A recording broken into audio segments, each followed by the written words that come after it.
नमस्कार जय Jagannath.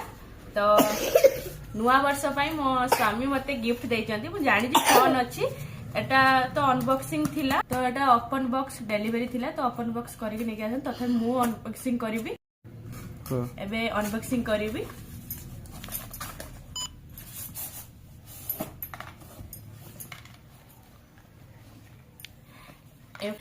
Realme 16 Pro Plus तो ये फोन नुआ रिलीज होईची। तो मु एबे अनबॉक्सिंग करबा। या भीतर ता खोलटा देईची, सिंपल सादा खोल। ये फोन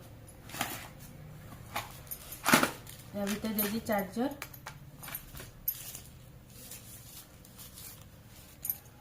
फोन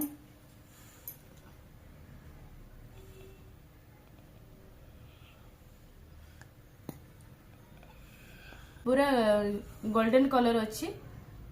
बहुत माने हाथ को लागुनी, माने मोबाइल धरला जो खसरी जाए सब फोन धरते एमती खसी पड़बा खसखसिया बढ़िया फोन है। नुआ रिलीज है तो यूज कले जना पड़िबो। फीचर ऑन कला परे यूज कला परे जाके जना पड़ियो। तो एटा हमर अनबॉक्सिंग वीडियो थिला। तो आपण माने वीडियो को देखंतु। तो ए फोन टा यूज कला परे मु आगु को जणेबी सब कोन माने भलो की खराब। तो बाय बाय।